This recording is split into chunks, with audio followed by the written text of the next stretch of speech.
ಬ್ರೇಕ್ನ ನಂತರ ಮಹಾ ತೀರ್ಪು 2024 ವಿಶೇಷ ಕಾರ್ಯಕ್ರಮಕ್ಕೆ ಮತ್ತೊಮ್ಮೆ ಸ್ವಾಗತ.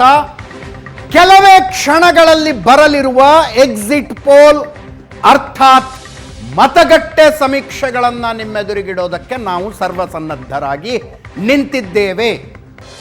ಅಲ್ಲಿ ತನಕ ಮೊದಲ ಎಕ್ಸಿಟ್ ಪೋಲ್ ಬರುವ ತನಕ ನಾನು ಆಗಲೇ ಹೇಳ್ತಾ ಇದ್ದೆ, ಸಂಖ್ಯೆಗಳನ್ನು ಅರ್ಥ ಮಾಡಿಕೊಳ್ಳುವುದಕ್ಕೆ ಒಂದಷ್ಟು ಅಡಿಷನಲ್ ಇನ್ಫಾರ್ಮೇಷನ್ ನಿಮಗೆ ಕೊಡಬೇಕಾಗಿದೆ. ಅದನ್ನು ಕೊಡೋದಕ್ಕೆ ನಾವಿಲ್ಲಿದ್ದೀವಿ.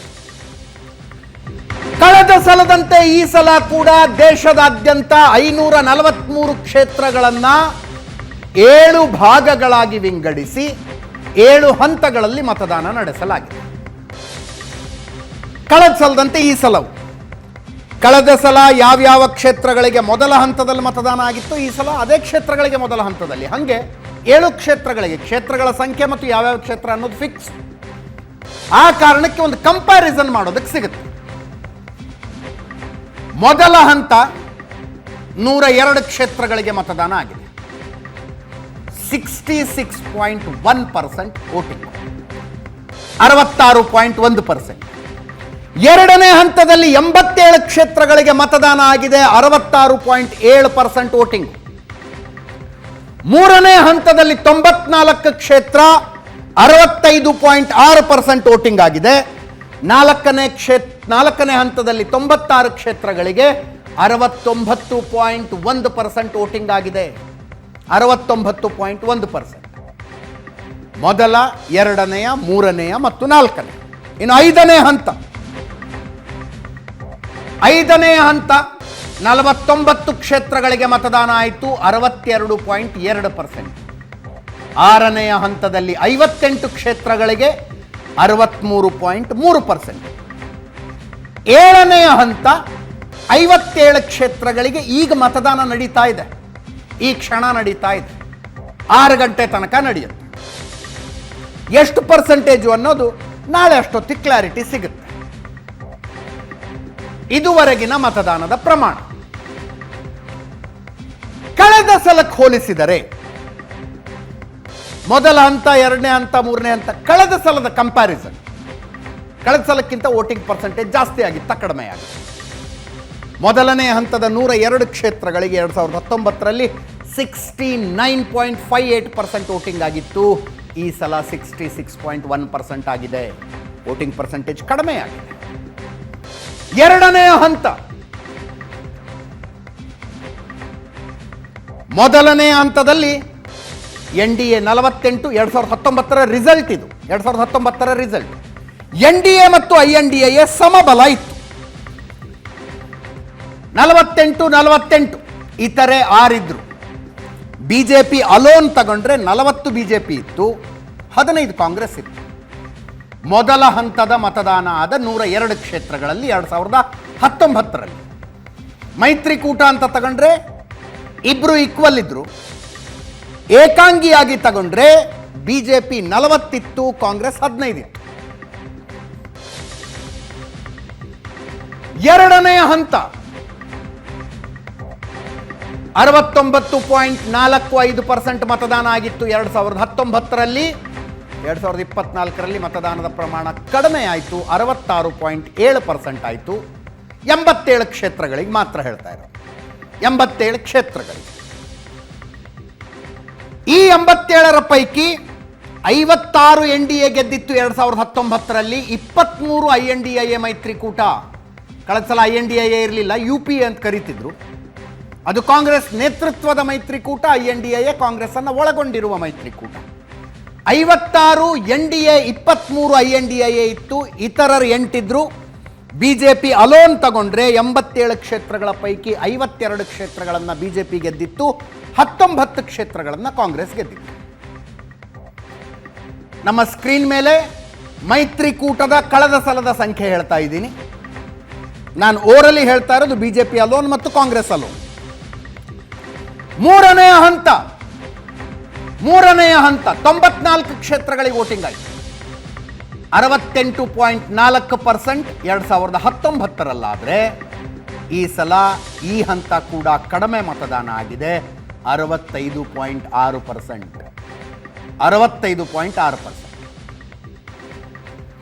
ಕಳೆದ ಚುನಾವಣೆಯಲ್ಲಿ ಈ 94 ಕ್ಷೇತ್ರಗಳ ಪೈಕಿ NDA 78 ಗೆದ್ದಿತ್ತು, INDIA ಆಗಿನ UPA 16 ಗೆದ್ದಿತ್ತು, ಬೇರೆಯವರು ಯಾರೂ ಗೆದ್ದಿರಲಿಲ್ಲ.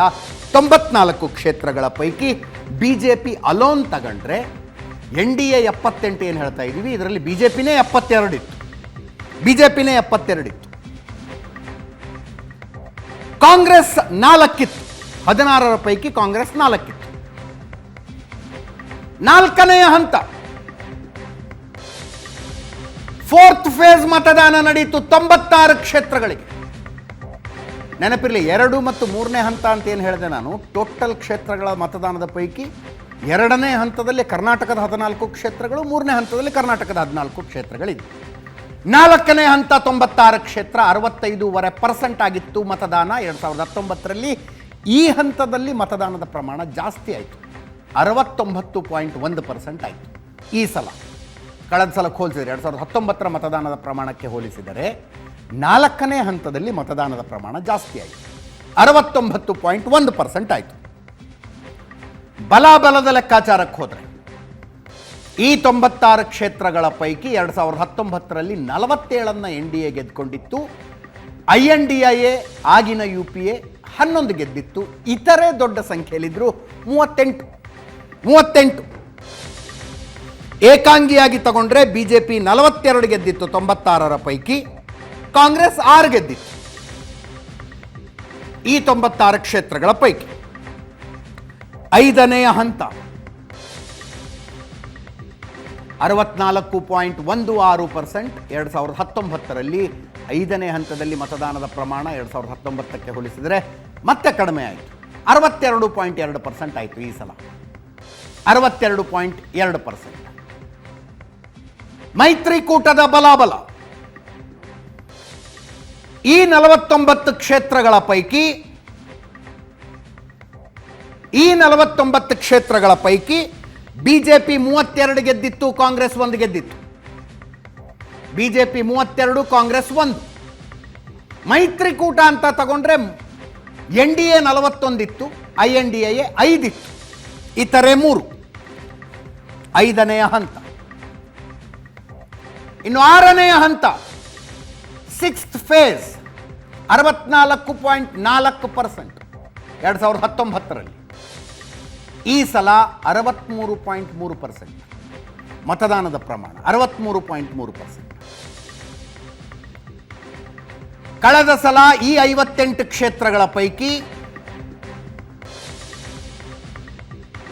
ಈ 58 ಕ್ಷೇತ್ರಗಳ ಬಲಾಬಲ ಬರಲಿ ಸ್ಕ್ರೀನ್ ಮೇಲೆ.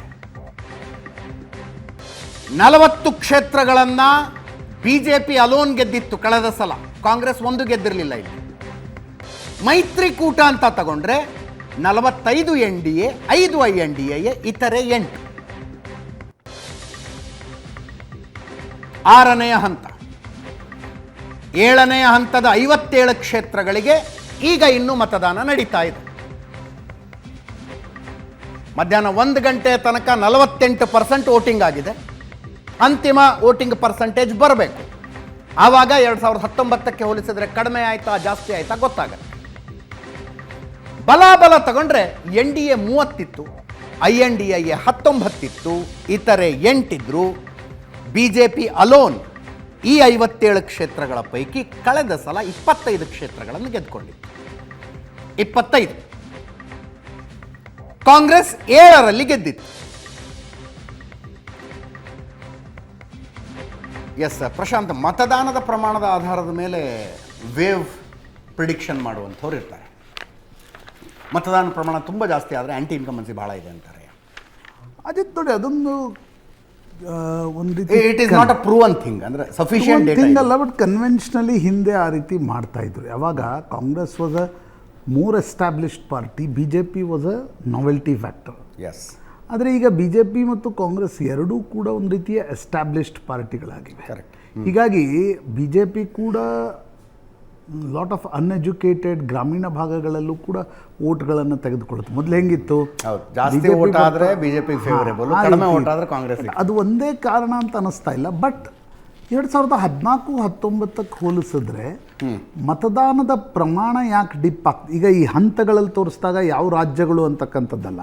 ಹೌದು, ಈಗ ನೋಡಿ, ಹೆಚ್ಚು ಕಡಿಮೆ ಮೊದಲ 3 ಹಂತಗಳಲ್ಲಿ 3% ವೋಟಿಂಗ್ ಡಿಪ್ ಆಗಿದೆ 19ಕ್ಕೆ ಹೋಲಿಸಿದ್ರೆ. ಅದರಲ್ಲಿ ಅಸ್ಸಾಂ ಫಸ್ಟ್ 3 ಫೇಸಸಲ್ಲಿ 85.3 ಇತ್ತು 19ರಲ್ಲಿ. ನಾವು ಇಟ್ ಈಸ್ 74.6 ಫಸ್ಟ್ 3 ಹಂತಗಳಲ್ಲಿ ನಾನು ಹೇಳ್ತಾ ಇರೋದು. Huge drip. ಬಿಹಾರ್ 56.6 ಇದೆ ಈ ಬಾರಿ. 19ರಲ್ಲಿ 61% ಇತ್ತು, ಅಂದರೆ 3 to 4% ಒಳಗಡೆ ಎವರೇಜ್ ಡಿಪ್ ಆಗಿದೆ. ಛತ್ತೀಸ್ಗಢ 19ರಲ್ಲಿ 71% ಇತ್ತು, 24ರಲ್ಲಿ 68% ಆಗಿದೆ. ಅಂದರೆ ಮೊದಲ 3 ಹಂತದ 3-4 ಹಂತದಲ್ಲಿ ನಾನು ಹೇಳ್ತಾ ಇರೋದು. ಗುಜರಾತ್ನಲ್ಲೇ ಮೊದಲ 3 ಹಂತದ ಇದು ತೆಗೆದುಕೊಂಡಾಗ ವೋಟಿಂಗ್ ಒಂದು ರೀತಿಯ ಉತ್ಸಾಹ ಏನಿದೆ ಅದು ಕಡಿಮೆ ಆಗಿದ್ದಂತೆ ಕಂಡು ಬರ್ತಾ ಇದೆ. ಕರ್ನಾಟಕದಲ್ಲೂ ಮೊದಲನೇ ಹಂತಕ್ಕಿಂತ 2ನೇ ಹಂತದಲ್ಲಿ ವೋಟಿಂಗ್ ಜಾಸ್ತಿ ಆಗಿದೆ. ಮೊದಲನೇ ಹಂತದಲ್ಲಿ ಕಳೆದ ಬಾರಿಗೆ ಹೋಲಿಸಿದರೆ ಪಾಯಿಂಟ್ ಎಷ್ಟೋ ವೋಟಿಂಗ್ ಕಡಿಮೆ ಬರುತ್ತೆ. ಈ ವೋಟಿಂಗ್ ಡಿಪ್ ಆಗಿರ್ತಕ್ಕಂಥದ್ದು 2-3 ಕಾರಣಗಳನ್ನು ಹೇಳಲಾಗತ್ತೆ. ಒಂದು ಬಿಸಿಲು, ಯಾಕಂದರೆ ಕಳೆದ ಬಾರಿಗೆ ಹೋಲಿಸಿದರೆ ಈ ಬಾರಿ ಬಿಸಿಲು ವಿಪರೀತ ಜಾಸ್ತಿ ಆಗಿತ್ತು, ಒಂದು ಅದು. ಎರಡನೇದು ವೇವ್ಲೆಸ್ ಇಲೆಕ್ಷನ್. 14-19ರಲ್ಲಿ ಯಾವ ಮಟ್ಟದ ಒಂದು ವೇವ್ ನಾವು ನೋಡ್ತಾ ಯಾರನ್ನೋ ಗೆಲ್ಲಿಸಬೇಕು ಅನ್ನೋ ಅತ್ಯುತ್ಸಾಹ ಅಥವಾ ಯಾರನ್ನೋ ಸೋಲಿಸಲೇಬೇಕು ಅನ್ನೋ ಅತ್ಯುತ್ಸಾಹ ಎರಡೂ ಇಲ್ಲದೆ ಇರತಕ್ಕಂಥ ಒಂದು ಚುನಾವಣೆ, ಅದು ಕೂಡ ಒಂದು ದೊಡ್ಡದಾಗಿರ್ತಕ್ಕಂಥ ಕಾರಣ ಇರಬಹುದು ಅಂತ ಅನಿಸುತ್ತೆ. ಹೀಗಾಗಿ ಅದು ಯಾರಿಗೆ ಗೆಲುವು ತರುತ್ತೆ, ಯಾರಿಗೆ ಸೋಲು ತರುತ್ತೆ ಅಂತಕ್ಕಂಥದ್ದನ್ನು ಸ್ವಲ್ಪ ಡೈಸಿ ಸಿಚುವೇಶನ್ ಕಂಡು ಬರ್ತಾ ಇದೆ. ಈಗ ನಾವು ಕರ್ನಾಟಕದಲ್ಲೇ ನೋಡಿದ್ವಿ, ವೋಟ್ ಪ್ರಮಾಣ ಜಾಸ್ತಿ 4% ಯಾಕೆ ಆಗ್ತಿದೆ ಅನ್ನೋದನ್ನು ಕಾರಣ ಕಂಡುಹಿಡಲಿಕ್ಕೆ ಅನೇಕರಿಗೆ ಸಾಧ್ಯ ಆಗ್ತಾ ಇಲ್ಲ. ಕೆಲವರು ಗ್ಯಾರಂಟಿ ಅಂತಾರೆ, ಕೆಲವರು ಮೋದಿ ಅಂತಾರೆ, ಕೆಲವರು ಎಲೆಕ್ಷನ್ ಕಮಿಷನ್ ಅಂತಾರೆ. ಅದೇ ರೀತಿ ಇಡೀ ದೇಶದಲ್ಲೂ ಕೂಡ ವೋಟಿಂಗ್ ಪರ್ಸೆಂಟೇಜ್ ಅಥವಾ ಮತದಾನದ ಒಂದು ಉತ್ಸಾಹ ಏನು 2 ಬಾರಿ ರಾಷ್ಟ್ರೀಯ ಚುನಾವಣೆಗಳಲ್ಲಿ ಕಂಡು ಬಂದಿತ್ತು. ಯಾಕಂದರೆ ನೋಡಿ, 2011 India against corruption Arvind Kejriwal ಮತ್ತು ಅಣ್ಣಾ ಹಜಾರೆ ಹೋರಾಟದ ನಂತರ ಪ್ರತಿ ಚುನಾವಣೆಗಳಲ್ಲಿ ಈ ಸಿವಿಕ್ ಕಮ್ಯುನಿಟಿಗಳು ವೋಟಿಂಗ್ ಮಾಡಬೇಕು ಅಂತಕ್ಕಂಥ ಒಂದು ಬಹುದೊಡ್ಡ ಕ್ಯಾಂಪೇನ್ ನಡೀಲಿಕ್ಕೆ ಶುರು ಆಗಿತ್ತು. 14ರಲ್ಲಿ ನರೇಂದ್ರ ಮೋದಿಗೆ ಅದೊಂದು ದೊಡ್ಡ ಲಾಭವನ್ನು ತಂದುಕೊಡ್ತು. ಕರ್ನಾಟಕದಲ್ಲೇ ಎಲ್ಲೋ ಫಾರಿನ್ನಿಂದ ಬರ್ತಾರೆ, ಬಾಂಬೆ ಡೆಲ್ಲಿಯಿಂದ ಬಂದು ಹುಬ್ಳಿ ಧಾರವಾಡದಲ್ಲಿ ವೋಟ್ ಹಾಕಿದ್ದ ಜನರನ್ನು ನಾವು ನೋಡಿದ್ವಿ. 19ರಲ್ಲಿ ನ್ಯಾಷನಲ್ ಸೆಕ್ಯೂರಿಟಿ ಕಾರಣದಿಂದ ವೋಟಿಂಗ್ ಪರ್ಸೆಂಟೇಜ್ ಇತ್ತು. 24ರಲ್ಲಿ ಮೋದಿ ಬಗ್ಗೆ ಆಕ್ರೋಶ ಕಾಣ್ತಾ ಇಲ್ಲ, ಆದರೆ ಮೋದಿಯ ಕಾರಣದಿಂದ ಅಭ್ಯರ್ಥಿಗಳ ಬಗ್ಗೆ, ಪಾರ್ಟಿ ಬಗ್ಗೆ ಆ ಉತ್ಸಾಹ ಕೂಡ ಉಳಿದಂತೆ ಕಂಡು ಬಂದಿಲ್ಲ.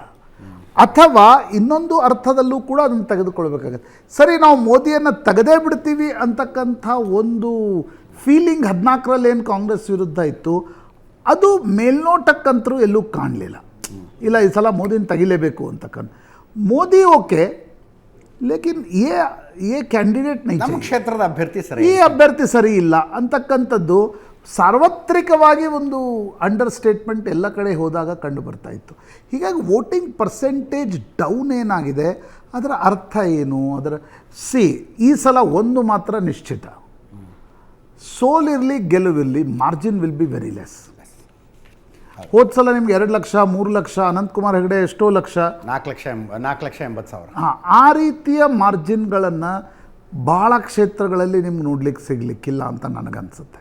ಯಾಕಂದರೆ ಇದರ ಒಟ್ಟು ಅರ್ಥ ಏನು, ವೋಟಿಂಗ್ ಪರ್ಸೆಂಟೇಜ್ ಕಡಿಮೆ ಆಗಿದ್ದರ ಒಟ್ಟು ಅರ್ಥ ಅಂದರೆ ಸೋಲು ಗೆಲುವು ಇನ್ನು ಮಾರ್ಜಿನ್ ಏನಿರುತ್ತೆ ಅದು ಇನ್ನಷ್ಟು ಶ್ರಿಂಕ್ ಆಗುತ್ತೆ. ಶ್ರಿಂಕ್ ಅಂದರೆ ಎಷ್ಟಾಗ್ಬೋದು? ಈಗ ನಾನು ಹೆಂಗೆ ಕೇಳ್ತೀನಿ, 30,000 ಅಂತರ ಇದೆ ಅಂತ ಕೆಲವೊಬ್ರು ಹೇಳ್ತಾರೆ ಕ್ಯಾಂಡಿಡೇಟ್. ನಾವು 30,000ರಿಂದ ಗೆಲ್ತೀವ್ರಿ ಅಂತ, 16,000 ಇನ್ನೊಬ್ಬ ನೋಟ್ ತೆಗೆದುಕೊಂಡ್ಬಿಟ್ರೆ election. So margin will be very less ಇದ್ದಾಗ ಚುನಾವಣೆ ಆ ಕಡೆ ಈ ಕಡೆ ಏನು ಬೇಕಾದರೂ ಆಗ್ಬೋದು. ಲೋಕಸಭಾ ಚುನಾವಣೆಯಲ್ಲಿ ಯಾರು 50,000ದಲ್ಲಿ ಗೆಲ್ತೀವಿ ಅಂತಾರಲ್ಲ, ಅವ್ರಿಗೆ ಗೆಲುವಿನ ಕಾನ್ಫಿಡೆನ್ಸ್ ಇಲ್ಲ ಅಂತಾರೆ. Risk absolutely. 26,000 ವೋಟ್ ಇನ್ನೊಬ್ಬನು ತೆಗೆದುಕೊಂಡ್ಬಿಟ್ರೆ ಅಂದರೆ ಒಂದು ವಿಧಾನಸಭಾ ಕ್ಷೇತ್ರದಲ್ಲಿ ಹಿಂಗೆ ಆದರೆ ನೋಡಿ, ಈ ಚುನಾವಣೆಯ ವೈಶಿಷ್ಟ್ಯ ನನಗನ್ಸೋದು, ನಾನು ಓಡಾಡಿದಾಗ ಲೋಕಸಭಾ ಕ್ಷೇತ್ರದಲ್ಲಿ ತಾಲೂಕಾ ವೈಸ್ ಅಂದರೆ ಕ್ಷೇತ್ರ ವೈಸ್ ನಿಮಗೆ ಲೀಡ್ ಎಷ್ಟು ಬರುತ್ತೆ ಅಂತಕ್ಕಂಥದ್ದು ಈ ಚುನಾವಣೆ ಭಾಳ ಕರೆಕ್ಟಾಗಿ ಲೆಕ್ಕ ಹಾಕಿದವನು ಮಾತ್ರ ಫಲಿತಾಂಶ ಸಿಗಲಿಕ್ಕೆ ಸಾಧ್ಯ ಇದೆ. ಹಾಗೇ ನ್ಯಾಷನಲ್ ಟ್ಯಾಲಿಯಲ್ಲಿ ರಾಜ್ಯವಾರು ಯಾರು ಕರೆಕ್ಟಾಗಿ ಟ್ಯಾಲಿಯನ್ನು ತೆಗೆದುಕೊಳ್ಳಿಕ್ಕೆ ಸಾಧ್ಯನೋ ಆತನ ಟ್ಯಾಲಿ ಮಾತ್ರ. ಯಾಕಂದರೆ ಒಂದು ರಾಜ್ಯ ಅಜಿತ್ ಒಂದು ರಾಜ್ಯ ಹಿಂಗೆ ಆಯ್ತಂತ ತಿಳ್ಕೊಳ್ಳೋಣ. ಕರೆಕ್ಟ್. ಕರ್ನಾಟಕದಲ್ಲಿ ಈಗ ಬಿಜೆಪಿ 2004 ರಿಸಲ್ಟನ್ನು ಇನ್ನೂ ಚರ್ಚೆ ಮಾಡ್ತೀವಲ್ಲ ನಾವು, ಅಂದರೆ ಯಾರಿಗೂ ಅದರ ಪಲ್ಸ್ ಹಿಡಿಯೋಕ್ಕಾಗಲಿಲ್ಲ, ಎಲ್ಲರೂ ಆಂಧ್ರ ಪ್ರದೇಶ ಒಂದು ಉಲ್ಟಾ ಹೊಡೆದ್ಬಿಡ್ತು ಅಷ್ಟೇ. State aggregate yes, that was not a national election. ಈ ಬಾರಿ ಕೂಡ ಬಿಜೆಪಿ ಬಹಳ ಒಂದು ಪ್ರಯತ್ನವನ್ನು ಕೊನೆಯ ಹಂತದವರೆಗೆ ಪಡ್ತಾ ಇದೆ. ಈಗ ಕನ್ಯಾಕುಮಾರಿವರೆಗೂ ಪ್ರೆಸಿಡೆನ್ಷಿಯಲ್ ಇಲೆಕ್ಷನ್ ಮಾಡಬೇಕು ಅನ್ನೋ ರೀತಿಯಲ್ಲಿ ಸ್ವತಃ ಪ್ರಧಾನಿ ನರೇಂದ್ರ मोदी ಮೊನ್ನೆ ಬಿಹಾರದಲ್ಲಿ ಹೇಳಿದರು, ये चुनाव MP को चयन करने वाला चुनाव नहीं है, ये चुनाव PM को चयन करने वाला चुनाव. ಅಂದರೆ ಪ್ರೆಸಿಡೆನ್ಷಿಯಲ್ ಫಾರ್ಮ್ ಆಫ್ ಇಲೆಕ್ಷನ್ಸ್ ನಡೆದ್ರೆ ಮಾತ್ರ ನಮ್ಗೆ ಲಾಭ ಅಂತಕ್ಕಂಥದ್ದು ಬಿಜೆಪಿ ಬಯಸ್ತಾ ಇದೆ. ಕಾಂಗ್ರೆಸ್ ಮತ್ತು ಇತರ ಇಂಡಿಯಾ ಒಕ್ಕೂಟಕ್ಕೆ ಅನಿಸ್ತಾ ಇದೆ, ನಾವು ನಮ್ಮ ಬಲದ ಮೇಲೆ ಹೋಗೇನು ಸರ್ಕಾರ ರಚಿಸಲ್ಲ, ಆದರೆ ಬಿಜೆಪಿಯನ್ನು ಏನಾದರೂ ಕೆಳಗೆಳೆದ್ರೆ 270ಗಿಂತ ಕೆಳಗೆಳೆದ್ರೆ ಒಂದು ಅವಕಾಶ ನಮ್ಗೆ ಸಿಗಬಹುದು ಅಂತಕ್ಕಂಥದ್ದನ್ನು ಇಂಡಿಯಾ ಒಕ್ಕೂಟ ಪ್ರಯತ್ನ ಪಡ್ತಾ ಇದೆ. ಸೊ ಇದರಲ್ಲಿ ಮತದಾರ ಯಾರಿಗೆ ಒಲವನ್ನು ನೀಡಿದ್ದಾನೆ ಅಂತಕ್ಕಂಥದ್ದು ಬಹುಶಃ ಸಂಜೆ 6 ಗಂಟೆವರೆಗೆ ಒಂದು ಲಕ್ಷಣ ಕಾಣುತ್ತೆ ಅದರದ್ದು. ಎಕ್ಸಿಟ್ ಪೋಲ್ನಲ್ಲಿ ಏನಾಗಿರಬಹುದು ಸ್ಟೇಟ್ ವೈಸ್ ಅಂತಕ್ಕಂಥದ್ದು 4ನೇ ತಾರೀಕು ಎಕ್ಸಾಕ್ಟಾಗಿ ಗೊತ್ತಾಗುತ್ತೆ ಅಂತ ಅನ್ಸುತ್ತೆ. ಇನ್ನೊಂದು ಸಣ್ಣ ಬ್ರೇಕ್ನ ಸಮಯ, ಬ್ರೇಕ್ ನಂತರ ಮತ್ತಷ್ಟು ಇಂಟ್ರೆಸ್ಟಿಂಗ್ ವಿಷಯ.